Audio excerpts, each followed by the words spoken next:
David Groninger in Seattle, Washington, and today is Thursday. It's Thursday, January 7th, 2016.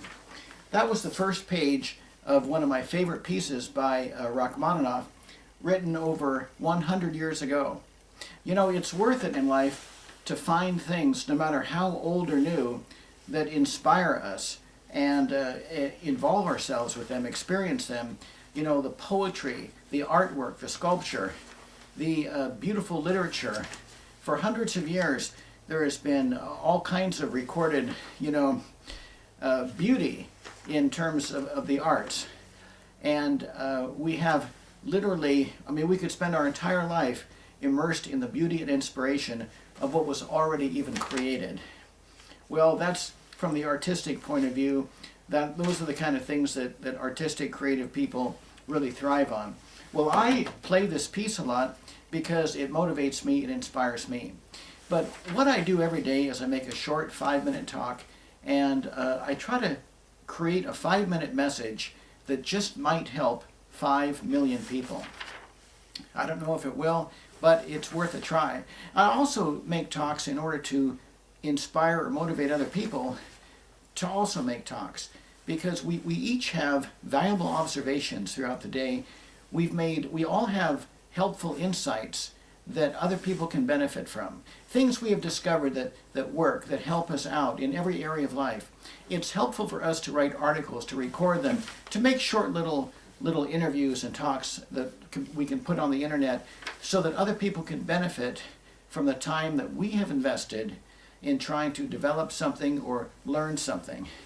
Well, the talk that I'm going to give today is very simple. It's merely this. It's natural law versus human behavior, or the scientific law, or the laws that govern nature, or that govern the sciences or the universe, the observed nature of things, how things work, versus human behavior. And the reason that I thought this was interesting was because, well, for example, I sometimes, being in the Northwest here, there's a lot of people that go hiking. We have the Cascade Mountains, Mount Rainier, and the Olympic Mountains. Well, every single year, people get injured or sometimes killed, hiking on this beautiful area called Mount Rainier. And the reason is because the law of gravity, whether they get killed by an avalanche or they fall, or they get caught in a storm and they get lost and they get frozen to death or something, they have this thing called the law of nature, and then you have this thing called human behavior. Well, there are people that don't take the time and do not have the respect of the natural laws around them. For example, about how severe a storm can be and how unpredictable storms can happen when you're at these higher elevations like on Mount Rainier. And things like avalanches or gravity and how far a person can fall, and how easy it is to fall when you're in an area that you're not quite sure of your footing, things like this. So there's this natural law and human behavior. I've observed that so much of human behavior, well, when it does not respect natural law, the humans suffer. And I wish that they didn't have to suffer so much. I commonly look at the example of cigarette smoking as a behavior, and I think worldwide as much as 20 to 25% of people worldwide smoke.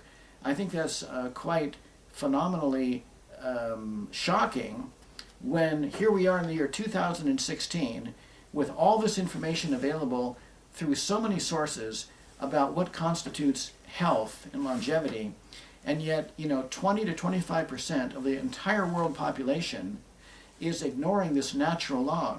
See, it's a natural law that our cells in our body cannot take continued bombardment with poisonous or toxic substances, many of which are present in cigarette smoke.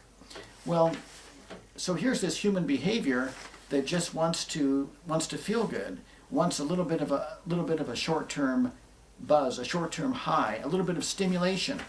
And whereas this is helpful for one emotionally, when you look at the scientific law underlying their whole life, if a person smokes, and 400,000 people who die every year just in America, where we're supposed to have the highest standard of living on earth, and yet 400,000 people a year, that's 1,000 people a day in this land of freedom, land of opportunity, 1,000 people a day die from cigarette smoking.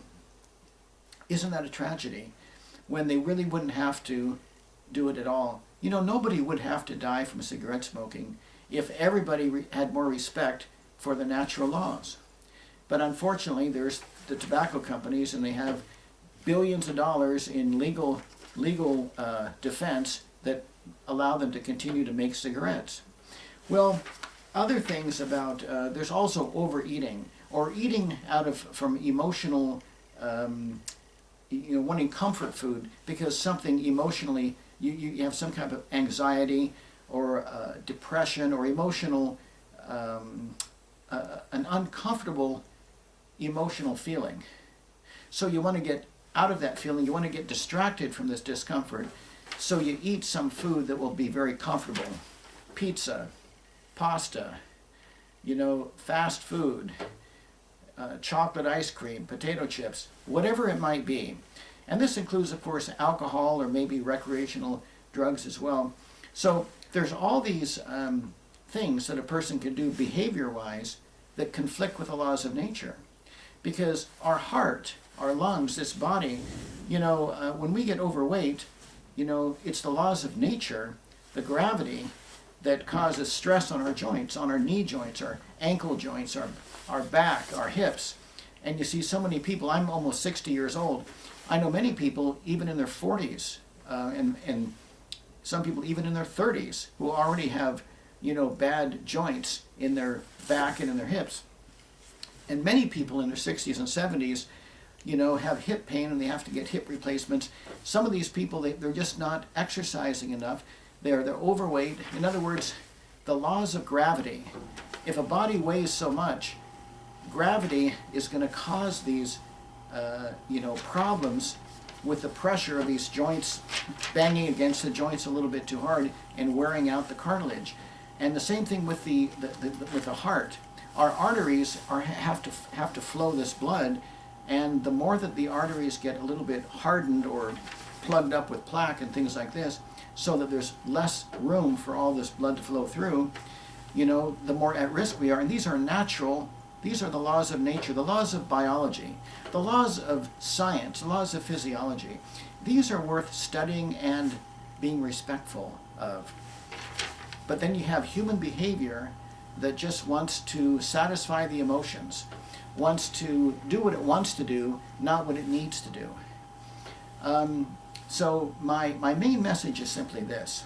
If you were to put into a greater state of harmony, a greater state of working together with your emotions, that is, your behavior in life,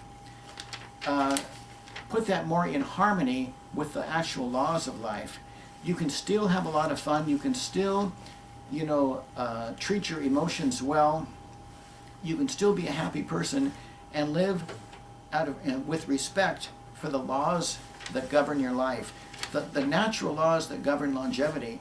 You take every 1,000 people that are 95 years old or more and still feel good in life, and you compare them with every 1,000 people who are just age 65 and who are in terrible health and feeling awful about life.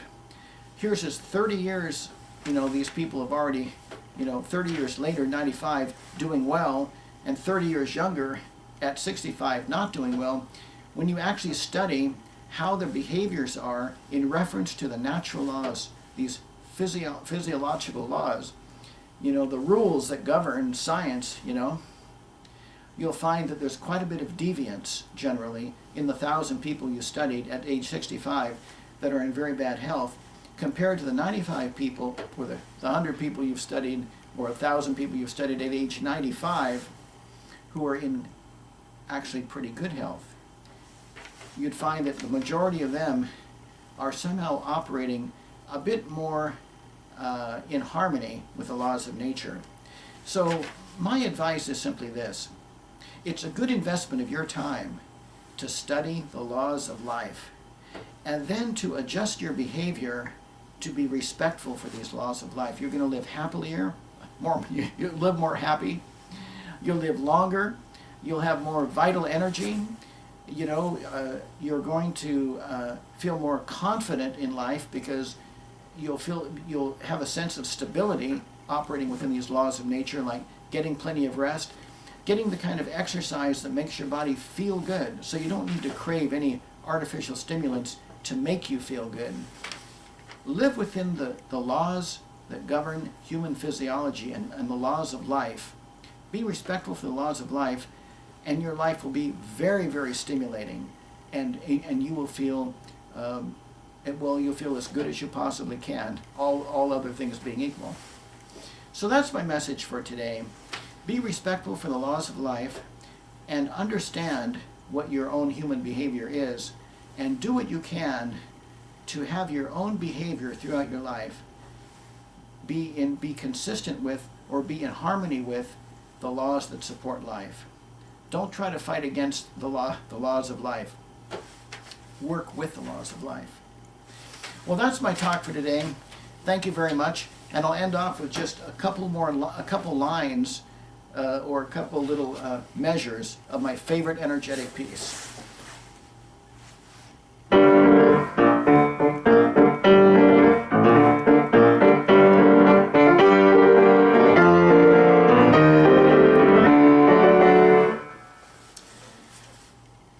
Well, that energizes me. Thank you very, very much for listening. This is David Groninger in Seattle, Washington. Thank you.